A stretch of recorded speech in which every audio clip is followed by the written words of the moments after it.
Hola, ¿qué tal amigos? Bienvenidos a un episodio más de la Biblia bajo los lentes en este largo estudio que estamos realizando en el libro de Romanos y en el cual ya estamos llegando casi a la mitad. ¿Mm? Hoy día deberíamos terminar el capítulo 7 del libro de Romanos, pero vamos al texto. Hoy día debemos partir del versículo 7 del capítulo 7 y deberíamos llegar hasta el final en el versículo 25. Entonces, de la misma manera que lo hemos hecho las últimas ocasiones, vamos a leer y luego entonces vamos a comentar el texto. Dice así: ¿Qué diremos pues? ¿La ley es pecado? En ninguna manera. Pero yo no conocí el pecado sino por la ley, porque tampoco conociera la codicia si la ley no dijera no codiciarás.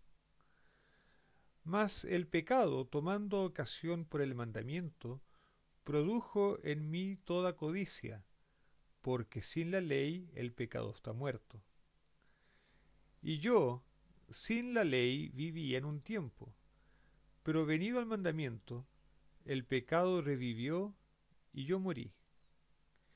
Y hallé que el mismo mandamiento, que era para vida, a mí me resultó para muerte, porque el pecado, tomando ocasión por el mandamiento, me engañó y por él me mató.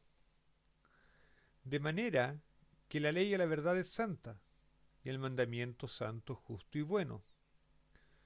Luego, lo que es bueno vino a ser muerte para mí, en ninguna manera, sino que el pecado, para mostrarse pecado, produjo en mí la muerte por medio de lo que es bueno, a fin de que por el mandamiento el pecado llegase a ser sobremanera pecaminoso. Porque sabemos que la ley es espiritual, mas yo soy carnal, vendido al pecado. Porque lo que hago no lo entiendo. Pues no hago lo que quiero, sino lo que aborrezco, eso hago. Y si lo que no quiero, esto hago, apruebo que la ley es buena. De manera que ya no soy yo quien hace aquello, sino el pecado que mora en mí. Y yo sé que en mí, esto es en mi carne, no mora el bien, porque el querer el bien está en mí, pero no el hacerlo. Porque no hago el bien que quiero, sino el mal que no quiero, eso hago. Y si hago lo que no quiero, ya no lo hago yo, sino el pecado que mora en mí. Así que queriendo yo hacer el bien, hallo esta ley, que el mal está en mí. Porque según el hombre interior me deleito en la ley de Dios. Pero veo otra ley en mis miembros, que se revela contra la ley de mi mente, y que me lleva cautivo a la ley del pecado, que está en mis miembros. Y así termina. Ah, no, me quedan dos versículos todavía. Miserable de mí, ¿quién me liberará de este cuerpo de muerte? Gracias doy a Dios por Jesucristo Señor nuestro. Así que yo mismo con la mente sirvo a la ley de Dios, mas con la carne a la ley del pecado. Y vamos a parar aquí en la lectura y vamos a comenzar a comentar. En el capítulo anterior, de hecho en la primera parte de este capítulo de Romanos, habíamos visto a Pablo consumando una transición a través de una analogía muy rara. Él había preparado el terreno para consumar la sustitución de la ley escrita, de la Torá escrita, por el seguimiento de Cristo a través del Espíritu. Y en esa transición que él estaba preparando desde hacía varios capítulos ya, él usa una analogía, el de la analogía de la mujer casada, en que al parecer usa el concepto de ley de varias maneras distintas. Y nosotros enfatizamos una de ellas, es que probablemente eh, Pablo estuviese hablando de la servidumbre que teníamos al pecado. Es decir, nosotros nos habíamos hecho pecadores, ahora el pecado dominaba en nosotros y nos habíamos hecho siervos entonces del pecado. Y esa era la ley entonces que se encontraba en nosotros, la ley como tendencia, ¿no? La ley hacia el pecado como tendencia hacia el pecado. En los círculos judíos se enseña que antes del pecado de Adán y Eva, el, la tendencia al mal era algo externo al hombre, es decir, la tentación era externa. Pero una vez que Adán y Eva pecaron, la tentación, la tendencia al mal, el Yetzer Hara, se volvió interno al ser humano y por lo tanto mucho más difícil de combatir. Por lo tanto, Pablo parece estar hablando de justamente de eso, de esta tendencia interna que tenemos hacia el mal, eh, que llega incluso a dominarnos. Pero la prueba de que Pablo está hablando de ley de distintas maneras se encuentra en el versículo 7. En el versículo 7, eh, Pablo se pregunta si acaso la ley es pecado y él da un ejemplo de qué tipo de ley él se refiere y él cita el ejemplo de no codiciarás. Y claramente no codiciarás es uno de los 10 mandamientos. Así es que claramente cuando Pablo está hablando de ley en este pasaje, uno de los sentidos que le da a la ley es la ley escrita, los 10 mandamientos, la Torá. Pero por otro lado, hacia el final del capítulo, nosotros vemos otro uso de la palabra ley, eh, que es la ley del pecado. El versículo 21 dice, así que queriendo hacer yo el bien, hallo esta ley, que el mal está en mí. Y aquí la palabra ley está usada casi en el sentido de realidad. Y cuando habla de la ley del pecado, en el versículo 23, por ejemplo, en realidad a lo que se refiere es a la tendencia al mal, al Yetzer Hara, a la inclinación hacia el mal que, que está presente en todos los seres humanos. Básicamente el origen de la tentación. Entonces esto hace muy difícil seguir el razonamiento de Pablo y, y establecer una interpretación inequívoca. Pero hay elementos que son importantes. Pablo insiste de que él no es contrario a la ley. De hecho, él confiesa que la ley es santa y el mandamiento santo, justo y bueno. Así es que Pablo está aquí probablemente pensando en sus críticos, ¿no? Él está aclarando que su enseñanza no es un ataque a la ley escrita, porque él considera que la ley escrita es buena y de hecho es santa. Y no puede ser otra manera. La ley escrita es una codificación del pensamiento de Dios, es un reflejo del pensamiento de Dios. La Biblia lo enseña así, el judaísmo lo enseña así en todas sus letras. Así es que Pablo no podía confesar, digamos, no podía admitir un ataque directo a la ley. Y probablemente Pablo no pensaba que la ley fuese mala. Yo creo que Pablo era sincero cuando decía que la ley es santa y el mandamiento santo, justo y bueno. ¿Cuál es el problema de Pablo? Bueno, el problema de Pablo, y lo hemos dicho siempre, es que quería evitar la circuncisión para los gentiles. Entonces, el problema de Pablo es cómo mantenerse fiel a Dios, cómo mantenerse fiel a los designios de Dios, que está reflejado en la Torá, y al mismo tiempo evitar que los gentiles se circunciden. ¿Cómo, ¿Cómo seguimos a Dios sin seguir los preceptos claramente establecidos en la ley escrita? Ese es todo el problema de Pablo, ese es el puzzle que tiene que resolver. Entonces lo que ha hecho Pablo hasta ahora es sustituir la Torá por el seguimiento de Cristo. Y vamos a repasar un poco el razonamiento que está haciendo Pablo. Y para justificar esto, Pablo ha, ha tomado varios caminos, ha ido por varias etapas. Primero, recordándonos que el problema del pecado es anterior a la Torá, al otorgamiento de la Torá. Segundo, que la gracia también es anterior a la Torá. Recordemos, Abraham fue justificado eh, por, por su confianza en Dios antes de recibir la circuncisión. Por lo tanto, la solución para el problema del pecado tiene que ser anterior a la ley y pasa por la gracia que es anterior a la ley.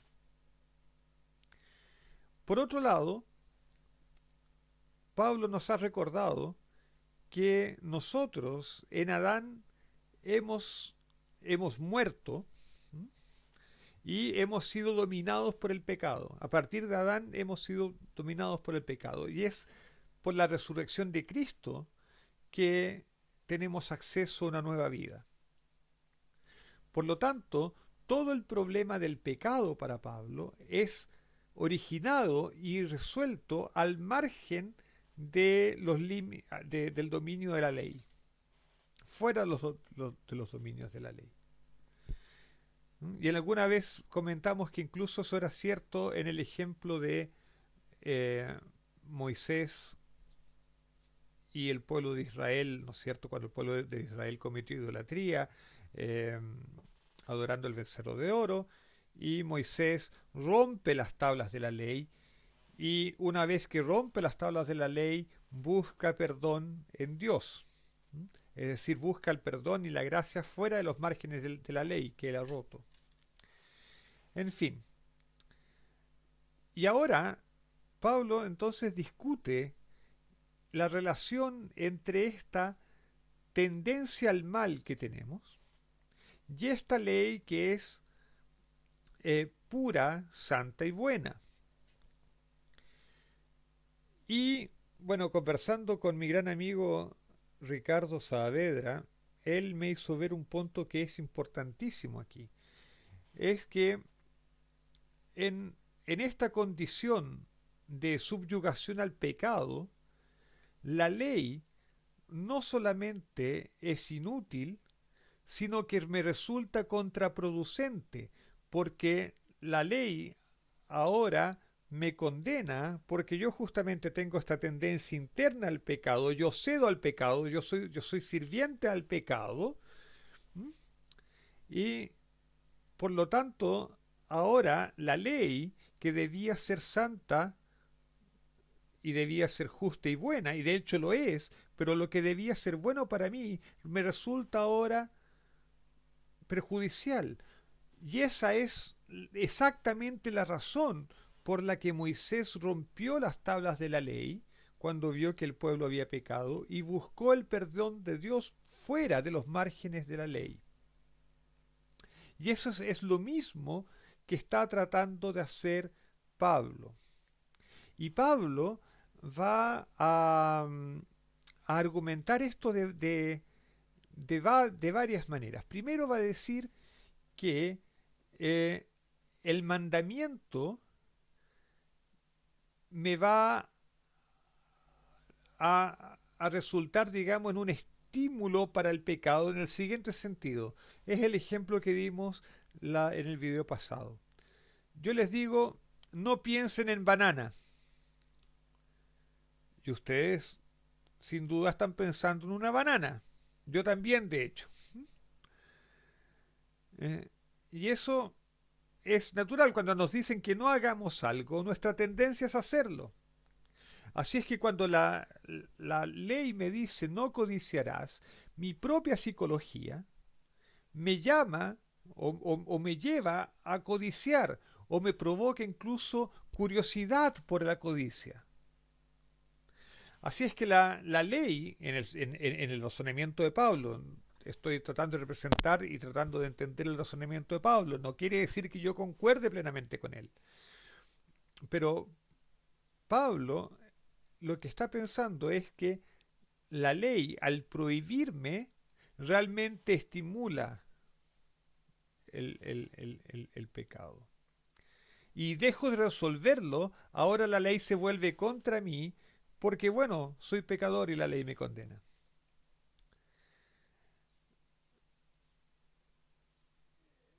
Por otro lado,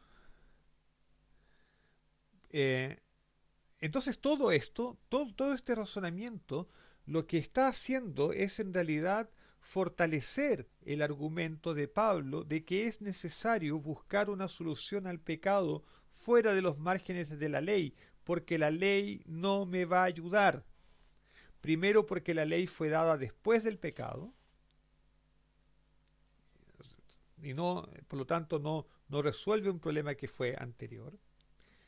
Y la ley lo más que puede hacer es condenar mi pecado y no lo resuelve. Por lo tanto, tengo que buscar una solución fuera de los márgenes de la ley. Eso es lo que está planteando Pablo. Y Pablo va a ir más lejos en esto. Pablo va a argumentar, bueno, antes de ese punto, eh, de hecho Pablo va a citar Génesis 3, o no lo va a citar directamente, pero va a hacer una referencia, va a estar pensando en Génesis 3, en el versículo 11, cuando dice, porque el pecado tomando ocasión por el mandamiento me engañó y por él me mató. Aquí está identificando el pecado con la serpiente, o está haciendo la analogía entre el pecado y la serpiente, que engañó, o sea, el pecado me engaña tal como la serpiente engañó a Eva, pero el pretexto que usó la serpiente justamente fue el mandamiento. En Génesis 3, eh, la serpiente comienza hablándole a Eva, citando, y citando mal de hecho, un mandamiento de Dios. Por lo tanto, en el razonamiento de Pablo, así como la serpiente, bajo pretexto del mandamiento y del mandamiento mal citado, engaña a la mujer y engañándola la mata, así también en nosotros ocurre el mismo mecanismo, que el pecado se aprovecha del mandamiento, nos engaña diciéndonos que realmente el mandamiento es un abuso por parte de Dios y nos mata cuando nos lleva a transgredirlo. Pero, pero como decía Pablo, va más lejos. Pablo en su argumentación llega a decir en el versículo 14, porque sabemos que la ley escrita, la Torá, es espiritual, mas yo soy carnal, vendido al pecado. Y lo que está diciendo Pablo aquí es, como yo soy carnal y la ley es espiritual, no puedo cumplir la ley. Y aquí yo creo que Pablo va demasiado lejos. ¿Por qué? Por varias razones. Primero, porque no es eso lo que la Biblia enseña. La Biblia en el libro de Deuteronomio va a decir, el mandamiento no está lejos de ti, está en tu boca y está en tu corazón para que lo cumplas. Eso es lo que dice el libro de Deuteronomio. El libro de Deuteronomio enseña que la ley sí puede ser cumplida, que la ley no es algo para sobrehumanos, la ley es hecha para seres humanos y puede ser cumplida. y por seres humanos en nuestro estado actual. Eso es lo que enseña el libro de Deuteronomios. Mientras que aquí Pablo va mucho más allá de eso. Y Pablo aquí toma una posición dualista y me atrevo a decir neoplatónica, casi gnóstica. El gnosticismo, ustedes saben, fue muy influenciado o es prácticamente el desarrollo del neoplatonicismo en ambientes judíos y en ambientes cristianos. Eh, ¿Y por qué digo que se vuelve neoplatónico aquí Pablo? Porque él contrasta estas dos naturalezas, espiritual y carnal. Está oponiendo el espíritu y la carne, el espíritu y la materia. Para los neoplatónicos, la materia es algo intrínsecamente malo y el espíritu es algo intrínsecamente bueno. Y está colocando a la ley como espiritual, como algo que pertenece al cielo en realidad, al ambiente espiritual del que yo no formo parte. Por lo tanto, para mí es imposible cumplirla. Eso es lo que está diciendo Pablo. Pero la Torá no hace eso. La Torá no dice que la ley sea algo ajeno al ser humano. De hecho, la Torá, la misma Torá dice que el mandamiento no está en el cielo para que uno diga quién subirá al cielo para traerlo, ni está al otro lado del mar para que alguien diga quién cruzará el mar para traernos y hacernos saber el mandamiento, sino que el mandamiento está cerca tuyo, dice la Torá, está en tu boca y está en tu corazón para que lo cumplas. Aquí Pablo se opone directamente a la Torá, a la enseñanza, y se vuelve neoplatónico. Su cultura griega aquí se hace completamente evidente. Más aún, Pablo está de alguna manera negando en este pasaje, está negando la libertad del ser humano. Ya lo habíamos notado antes. Pablo nos decía que podíamos ser esclavos, teníamos dos opciones, ser esclavos del pecado o ser esclavos de la justicia. De alguna manera lo único que podíamos hacer era elegir de quién seríamos esclavos. Pero en este punto, Pablo dice, yo soy carnal, yo soy vendido al pecado, mi naturaleza me hace imposible obedecer a Dios. Está negando la libertad del hombre, del ser humano. Y en esto choca de frente con el judaísmo, que siempre ha visto en el ser humano un ser libre, con libre albedrío, capaz de escoger entre el bien y el mal. Eh, así es que esto es muy, muy, muy interesante.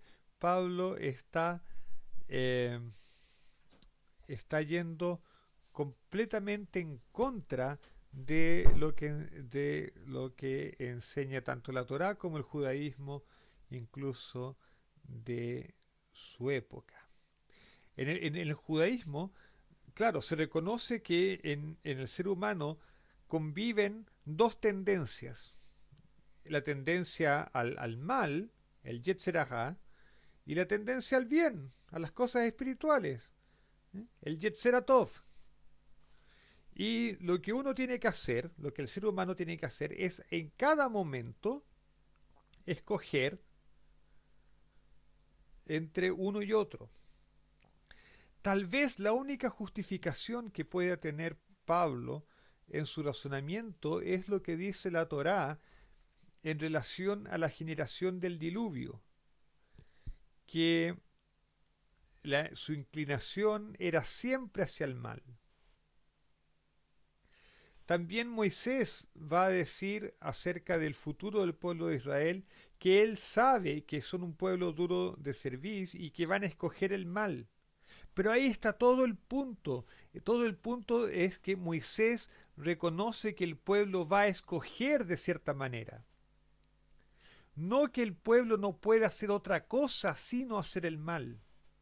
Moisés pone delante del pueblo dos opciones, el bien y el mal, la vida y la muerte, y le pide al pueblo que escoja. Lo que él dice es, yo sé que ustedes van a escoger mal porque ustedes son duros de cerviz. Pero aquí Pablo va más lejos que eso. Él dice, yo soy vendido al pecado, yo soy carnal, por lo tanto no puedo hacer el bien, aunque quiera. Porque él dice, yo quiero hacer el bien, pero mi naturaleza me impide que yo haga el bien que quiero y acabo haciendo el mal.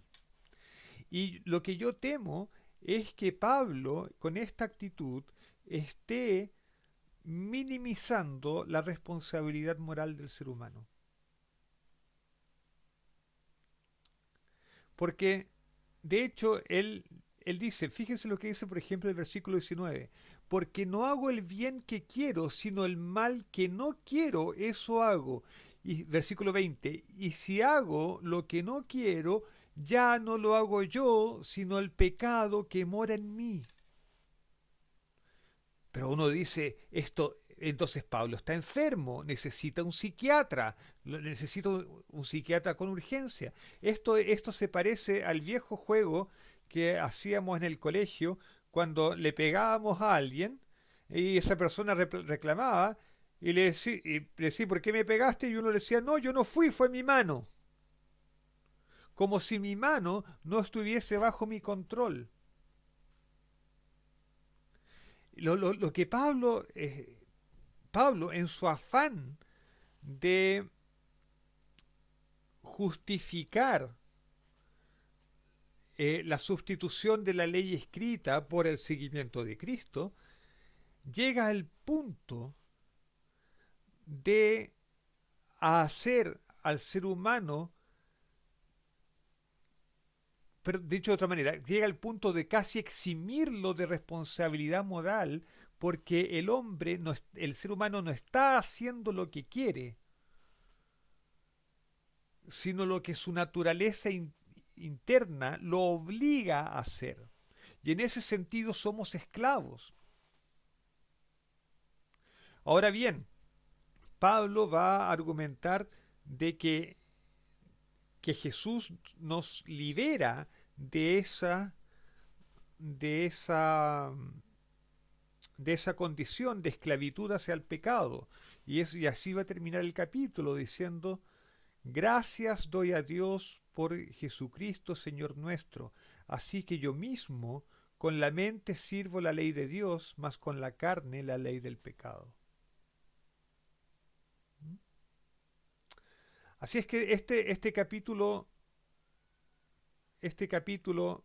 termina con esta constatación terrible y con estas dudas que nos van surgiendo acerca de Pablo y su psicología, ¿no? Primero vemos a un Pablo dualista, un Pablo que dice formalmente que él no está contra la ley, pero en su enseñanza va en contra de lo que dice la Torá, explícitamente, acerca de cuál es la relación entre el ser humano y la ley, llegando al punto de decir que no somos responsables de nuestros actos porque hacemos lo que no queremos. Y toda esta construcción la hace con la única intención de justificar la sustitución de la Torá por el seguimiento de Cristo. Ahora, eso desde el punto de vista de criticar a Pablo, desde el punto de vista un poco más tradicional, un poco más condescendiente con Pablo, lo que podemos decir es que Pablo se va a dar cuenta que en Jesús se encuentra el único camino para salir del problema del pecado, que no está en nuestras manos hacerlo, y que en Jesús entonces va a actuar la gracia divina para liberarnos de esta condición de siervos del pecado y llevarnos a la condición de siervos de la justicia, que es lo que al final Pablo pretende. ¿Ok?